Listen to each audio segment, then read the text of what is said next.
to this, sadly, the last of our Men From Auntie shows. But lots of fun to be had before the closing credits, and so many strange things going on. When TV executives plan their scheduling, they work on a theory that programmes following popular shows will benefit by inheriting some of that popular audience. Ladies and gentlemen, I am following a Liberal Party political broadcast about the budget. Is there anybody out there? This is always the tough part of the show, the topical bits. Little satirical quips about the major news items. Yes. Well, John Major did me no favours. An empty suit got up in Parliament, opened an empty briefcase and produced an empty budget. The fiscal equivalent of a Mogadon sandwich. We were told it was a steady budget. Bravely unspectacular. Oh, that's nice. Feels rather comforting and British, doesn't it? The captain of the Titanic was a steady sort of fellow, too. When Stanley Baldwin made Winston Churchill Chancellor of the Exchequer in 1924, Churchill proudly announced that he still had and could now wear the robes that his father had worn when he had been Chancellor. It was revealed this week that our present Chancellor's father's old clown costume is still in existence. I can't imagine more fitting robes for the Chancellor to wear. The actual headlines of the budget were small beer indeed. Such as they were, they involved tax-exempt savings accounts, Tessers, as our Chancellor brilliantly chose to call them, proving once and for all what a total Tesser he is. The other budget news was that the only royal that didn't get a pay rise was Edward. I mean, talk about hitting a guy when he's down, eh? This much for Phil the Greek, this much for Chuck the Hippie, and no money for what's-his-name the farty.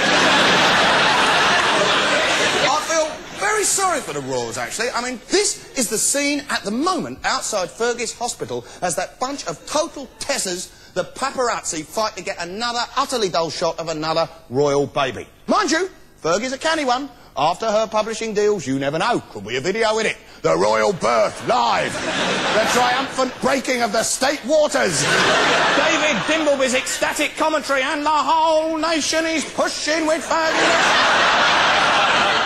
On international news, the East Germans had an election this week, and Mrs. Thatcher has implied that the result was a triumph for her political beliefs.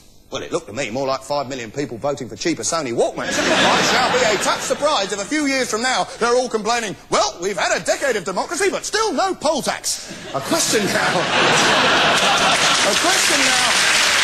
Travel slow tonight, ladies and gentlemen. Obviously been drinking before the gig. A question now for viewers in Wales. Who is this? Any ideas? No? That's David Hunt, your new suit full of bugger all for Wales. David's vast experience and qualifications for high cabinet office included his last job as local government minister, and prior to that, he, his girlfriend Minnie and his dog Pluto made countless wonderful films together. I'm of the generation that is having babies. Not me, personally, although one day I should like to have one, but I'm 30 and suddenly all my friends are having babies. All my friends. Suddenly it's a part of my generation. 3 years ago, no friends in my little circle. Now there's sprogs everywhere. I'll tell you, it leads to some extremely boring evenings, sitting around with your oldest mates listening to their sprog dribble, you know? Babies are weird. I mean, when you get close to them for the first time, like you're actually an uncle figure this time, you can't say, no, I don't want to hold it. You've actually got to get involved. They're strange things. Strange. Those little pulses on top of their heads that go boom, boom, boom, boom. It's a shock at first, isn't it, eh?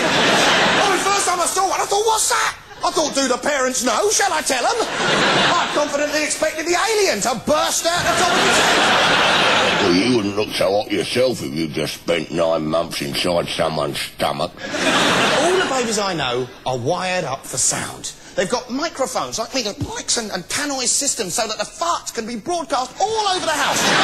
They're all wired up with microphones. Some of these kids are picking up taxis. There's a whole generation of children whose first words are going to be, I swear to you, Governor, it'll be 3 minutes, it's round the corner.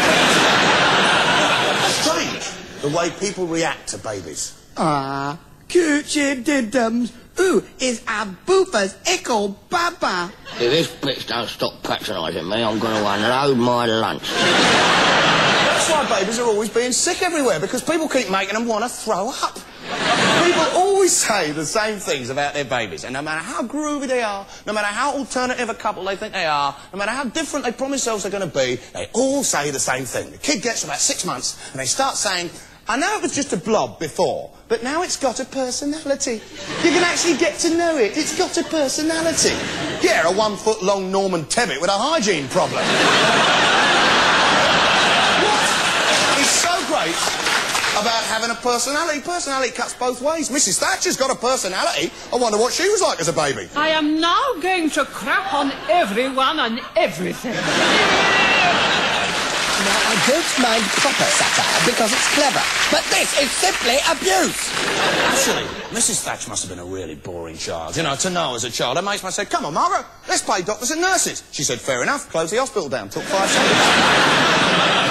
Now, all through the series, I've been talking about words and images that have lost their meaning. One word which seems to mean exactly what it always meant is reproduction. Reproduction is a beautiful concept. It is total beauty. It is total cosmic loveliness. Basically, I'm still desperate for a shag. Reproduction means exactly what it says, because let's face it, a great many babies are conceived while the parents are a touch diddly. You know, wonderful Saturday night, ooh, 2 days later you count your pills. Oh no! 2 weeks after that, I am sure we have it. Yeah, we love each other. Kids conceive whilst the parents are drunk, which is why they come out unable to walk, desperate for something to eat and throwing up everywhere. Reproduction, you see. Babies are junior farties. They're as subject to the reality gap as the rest of us. I mean, they're not like they look in the ads and in the movies, just like you and I, and not like the ultra-cool people in the Levi's hat. I mean, like that, the one where the bloke, right, uses his jeans to tow the car. Remember that? Oh, you've probably forgotten. It happens every day. It'd slip your mind, wouldn't it? Right, anyway. This bloke, he gets out of the truck, you know, this male model who happens to be driving a lorry on his day off, right, gets out of the drops his trousers. Now, blimey. That bloke must have some confidence, eh? Middle of the desert, how could he both be confident about the state of his pants, eh? I mean, come on, be honest. Can anyone here be absolutely certain what pair they put on this morning? Could you, eh? I mean, could be the last one before the laundrette, eh? That colour that only pants can become, 1,000 wash grey, eh? Elastic gone riding high up your crevice, get out. This bloke just drops him, he doesn't care. I mean, the man is ultra-confident. I mean, most of us spend 6 months trying to get courage to ask someone out. We're going, oh, I don't know, maybe she'll refuse me, maybe she won't want to know. I mean, this bloke just gets out of the truck, drops his kit, says, well, love, that's the lunchbox, take it or leave it. Being that confident. But we're not like that. We're not like in the ads, and it's the same for babies. Real babies aren't like the Rambo-like toddlers you see in the Pampers adverts, stamping round. Some of the boys, they got more tackle down there than the North Sea herring fleet. Real babies aren't like that. We should be warned. Young couples are getting surprised. They're expecting something off the label of a cow and gate jar. What they get is a human dribbling machine. Yeah. From the cradle to the grave. We're all trying to live up to images and values that we cannot possibly fulfil. We should be honest. Give kids a start in life. I mean, when you go and see a newborn baby, be honest. You say, well, look, I mean, it's lovely. Look, it's beautiful. What can I say? It looks flipping horrible, but it'll probably be all right. I mean, seriously. No one is prepared for the reality of life. Nobody knows what to expect. A mate of mine rang me up. He said, after his first one, he said, it's fantastic. It's fantastic. It's a boy, and not that it matters, but it's hung like a blue whale. Turned out it was a girl. They just hadn't cut the umbilical. That was all.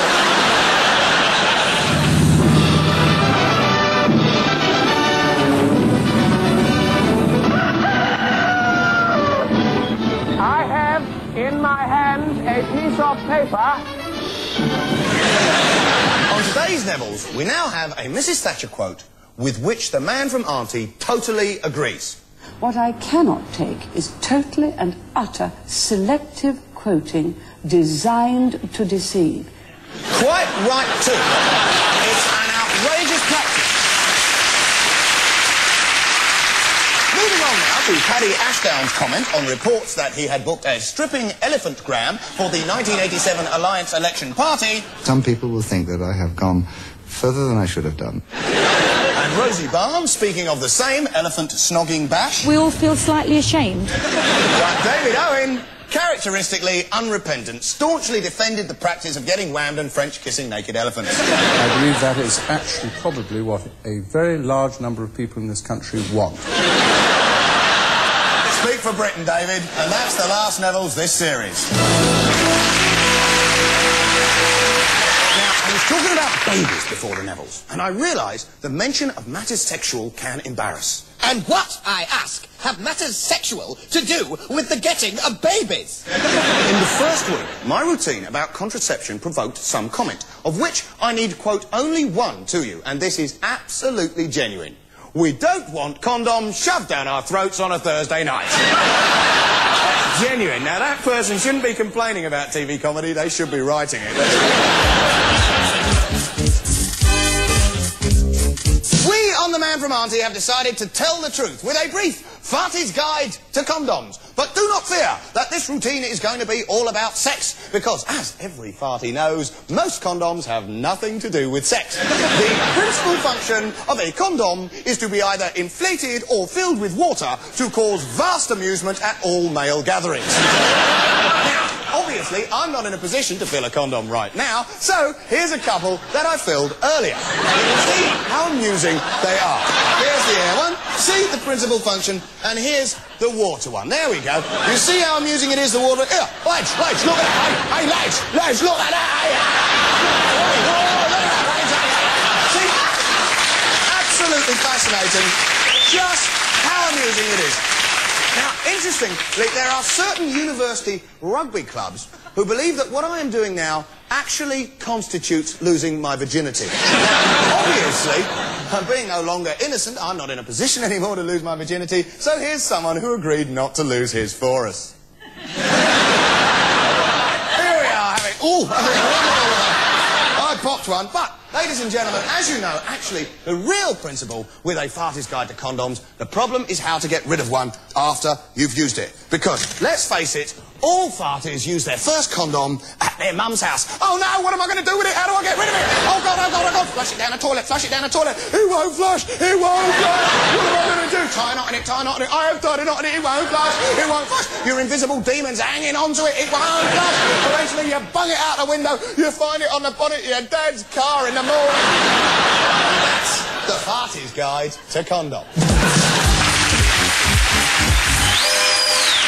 Now, looking at this business of references to supposedly taboo subjects on the box.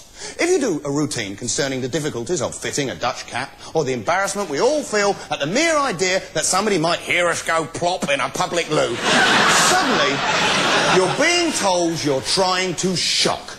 After one has got over the puerile shock value of mentioning flatulence and saying Willy on television, excuse me, but you have to lead a pretty sheltered life if you're going to be shocked by the word Willy, eh? Nightmare on Elm Street Part 10, Freddy says Willy. Jaws is back, and this time he's gonna fart. Really sophisticated comedy, I don't think. I mean, you probably think people falling off their chairs was funny. What? Mind you, once you start debating what words are shocking and those which are acceptable, you do uncover some shocking attitudes. For instance, that routine about Dutch caps, or rubber pudding basins as I called them. Now, the routine was about something I found shocking, about how men are quite happy to see women fill their bodies with all sorts of horrendous chemicals in the name of contraception, but often object to wearing a condom. OK, now, I'm sure you'll agree that it's a bit tough to do a routine about Dutch caps without mentioning where you're supposed to put them. You get the cap and you stick it up your...